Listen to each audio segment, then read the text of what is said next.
Hello, everyone. I hope you're having a fantastic day. My name is Kmart, and I want to talk about some basketball. And today we're going to be talking about Team USA basketball and the Trae Young situation, I guess let's call it. So if you didn't know, Team USA played its first exhibition game last night with its current iteration of the roster.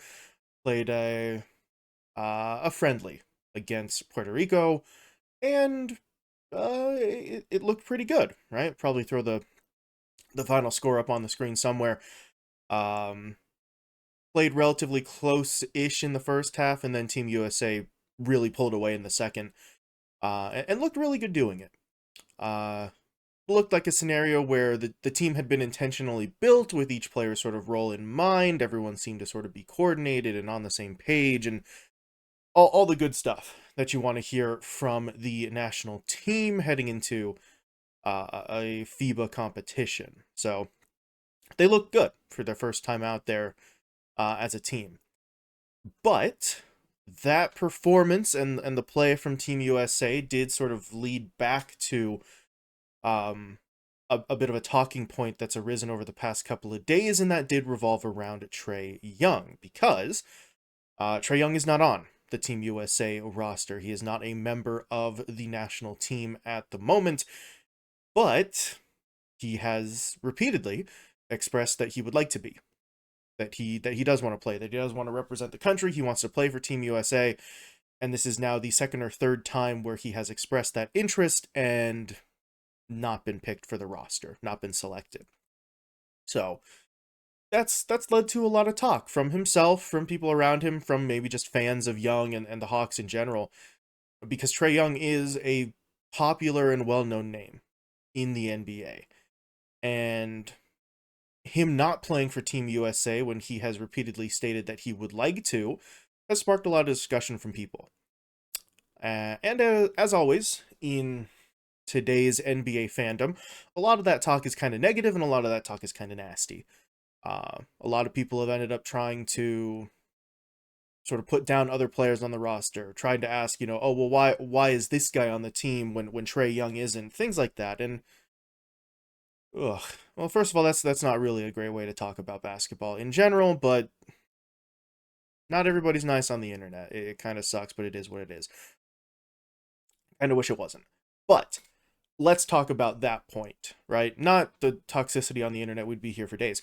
The Trae Young situation, right? Because a lot of people are saying that Trae Young was snubbed, to use that phrase. If you're not familiar with it, being snubbed basically means you should have had a spot or something should have sort of gone your way and it doesn't, right? So in this instance, people are basically saying Trae Young should have been on the Team USA roster and he was intentionally sort of kept off of it.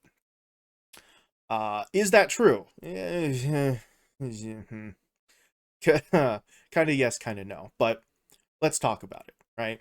Because in terms of Trae Young's position, he is a guard. I think technically speaking, he's listed as a point guard. The lines between the one and the two are kind of blurring in today's NBA, but he is a guard. But in terms of Team USA, here's the list of the other guards on the roster currently, or at least guys who are listed as guards. Some of them drifted between, but they've got Jalen Brunson, Anthony Edwards, Tyrese Halliburton, Josh Hart, and Austin Reeves. Those five are listed as guards. I know some people sort of throw Mikal Bridges in there, but technically speaking, on their official roster listing, Mikal Bridges is listed as a forward, not a guard. A couple of guys have that situation as well, where they're listed kind of differently from what they are on their NBA teams compared to the FIBA roster, so that the FIBA roster could look a little different and have some guys in there that maybe they wouldn't have been able to get otherwise. So there's a little bit of finagling with the labeling, but those five guys, Brunson, Edwards, Halliburton, Hart, and Reeves, are the ones listed at the guard position for Team USA. So, in theory, those would be the five guys that you would be directly competing against if you were Trae Young for a spot, right? We would assume if Trae Young is going to be on the team that he would take the place of one of the already existing guards, and Team USA wouldn't ditch a forward or a center to pick another guard up. they could, but in terms of hypotheticals, that's not the situation we're going to go with here. But when you take a look at those five guys, you kind of come to the heart of the issue here for Trae Young. He is undeniably an incredible offensive power in terms of his scoring, in terms of his ball handling and playmaking, and in terms of his 3-point shooting. However, he's been criticized pretty consistently, I would say, for his defensive and rebounding efforts being maybe not quite on par with what you would expect, and definitely nowhere close to the effort that he puts on the offensive end. Which means that you're looking almost exclusively at his offensive skill set, which is impressive, but it's a skill set that other members of the Team USA roster can cover collectively, right? That's the sort of issue here. And when I first wrote the sort of script for this, I had all sorts of statistics and percentages, and I realized that's probably a little bit too much. We'll try to generalize it a little bit here. But talking about Trae Young in terms of his scoring, last season Trae Young was the leading scorer among all of those guards.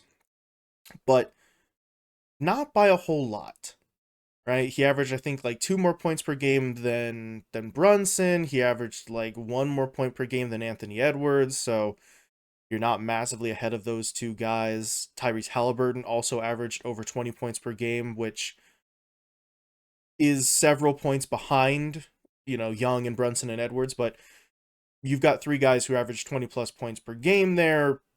Young may be a better scorer at the guard position, but not by a big enough margin, I would say, to necessitate his involvement. In terms of the playmaking for Young, I think this was maybe the best part of the argument for him. He averaged 10.2 assists last season. Halliburton did beat him out slightly at 10.4, but after that, you don't really have anyone too close. The next highest guy among the guards, I think, was Brunson, and he averaged just over 6 assists per game. So there is one point, in Trae Young's favor. It's not just scoring for Young. He was also able to facilitate last season pretty damn well for his teammates, and you'd think that would be something he could bring to Team USA as well. Halliburton, again, has him beat, but that's just one guy. But then we get to a third point here. That third point I mentioned for Trae Young was his 3-point shooting. And a lot of people looking at like Twitter, Reddit, and just general internet stuff have touted Trae Young's 3-point shooting as something that Team USA needs. How to say this politely? That's bullshit. I can't think of anything better, because Trae Young's not as good a 3-point shooter as people seem to believe that he is, at least from a statistical standpoint. Just sort of listing it out, I said before I had too many stats, so I'm not going to list every single one of them, but those 5 guards on the roster, Brunson, Edwards, Halliburton, Harden, Austin Reeves, every single one of them, all 5 guys on the roster, shot a higher 3-point percentage than Trae Young did last season. And all of those guards, except Josh Hart, are better career 3-point shooters than Trae Young is. So it gets a little awkward there, right? People have touted Trae Young's 3-point ability as a reason why he should be on the roster, but if we're going by the statistical profile here, the guards on the roster are all better than Trae Young in terms of consistently making those 3-point shots. And then we go back to, the scoring and the playmaking, where you have guys who either alone can match or beat Trae Young's production, or can contribute collectively to beating it as well. So things get a little bit awkward there for Trae Young, and that's also just taking into account the guards in the lineup, right? We're not talking about any of the maybe point forward type guys, players like Mikal Bridges, Brandon Ingram, Cam Johnson, who are listed as forwards, but can also handle some playmaking responsibilities themselves. They can hit some outside shots themselves. So the stuff that Trae Young brings to the table are things that the roster seems to have covered by one or more guys. And the style of play that Team USA appears to sort of be going for here doesn't really seem to be conducive to Trae Young's style. It seems highly unlikely for any one player to play 80 or 90% of the minutes in a game and get, 17 to 20 shots like they would if they were playing for their NBA teams. No one guy is going to be that high of a focal point for the national team. And if players are going to get fewer offensive opportunities as individuals, right? Not saying that the team is going to take fewer shots, but those shots are going to be more evenly distributed, then the emphasis from the perspective of Team USA is on players who can fill multiple roles. And I think that's where Trae Young gets sort of nitpicked a little bit here. He is incredibly talented, right? He is an undeniable strength on the offensive end, but he is not so much better on offense that it makes up for limited rebounding and limited defense compared to some of the guys who are on the roster in the guard spot who maybe score a little bit less, maybe average, fewer assists than him, but have multiple facets to their game that shores up more weaknesses for Team USA, right? It's not necessarily about having overwhelming firepower, it's about presenting as few weaknesses to the opposing team as possible. Because we've seen what happens when Team USA just tries to go in and get the top 5 scorers in the NBA, throw them in a roster, send them overseas, and see how that works. And the answer is that it doesn't. Those teams didn't really succeed because you can't just take the number one option from 5 different teams and put them on one team, because all 5 of those guys expect to have the ball in their hands the majority of the time, and that's not how that works. You can't have the ball in your hands all the time if the guy next to you also has the ball in his hands all the time. There's only one basketball. So it feels like a situation here where Trae Young is being left out for basketball reasons that do make sense here. But that's not the whole story. Trae Young has repeatedly said that he wants to play for Team USA. He is a very high profile player, right? If the national team wanted Trae Young on the roster, they'd find a way to fit him, right? I mean, I went over his sort of player profile a little bit, right?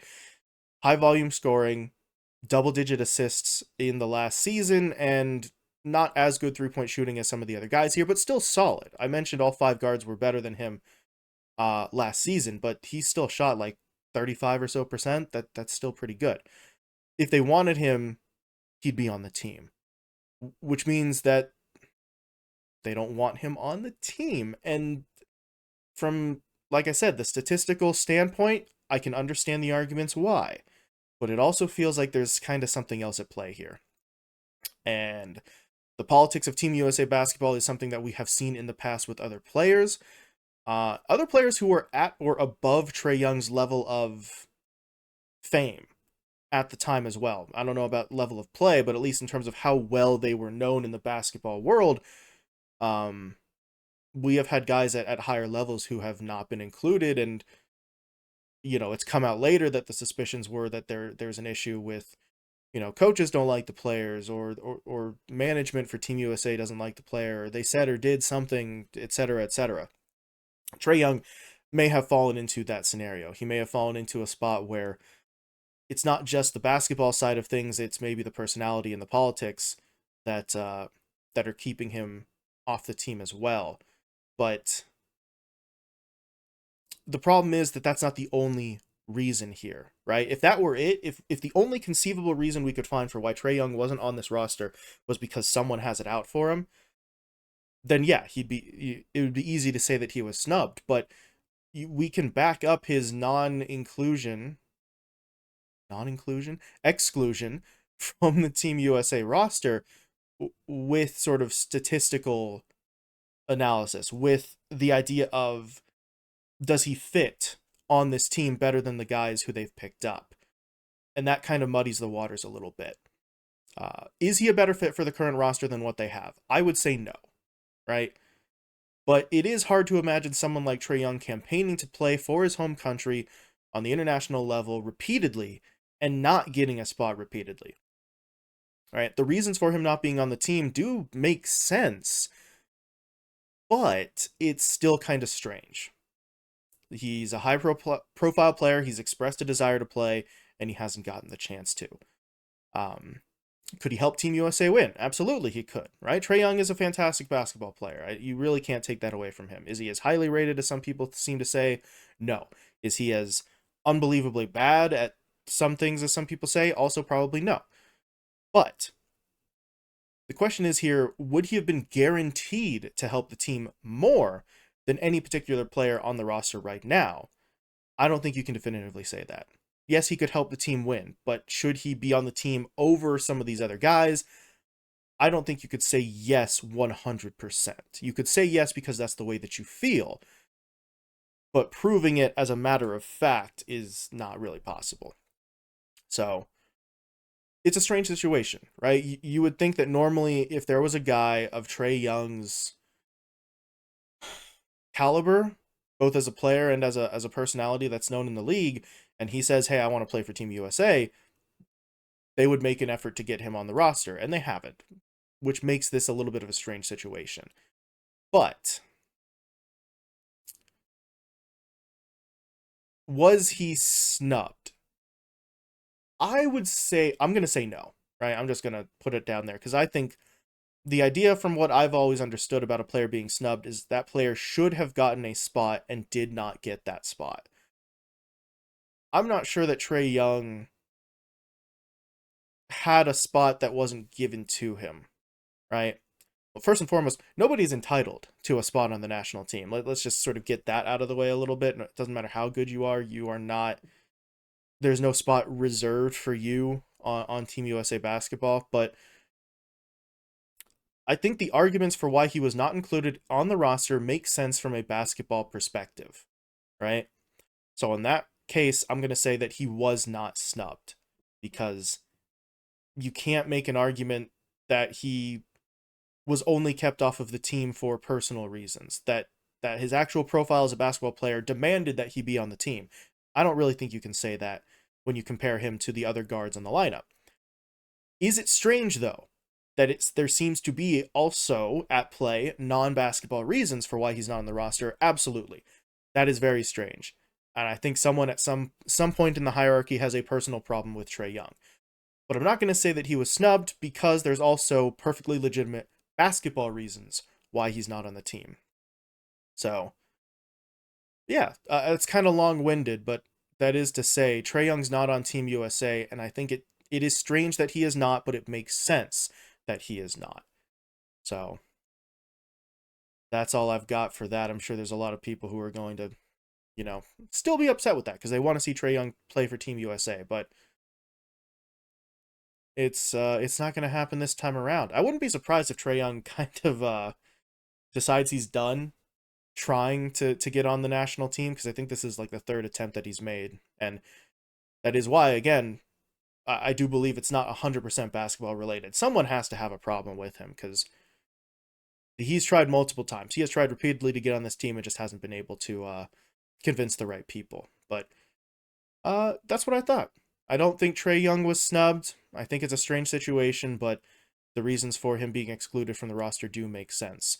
Did I wait to see Team USA play an actual exhibition match with this roster before I made this video so that it would kind of look a little bit better to have that opinion? Yes, of course I did, because I thought that would sort of be a little bit more helpful, and maybe it was, because we got to see.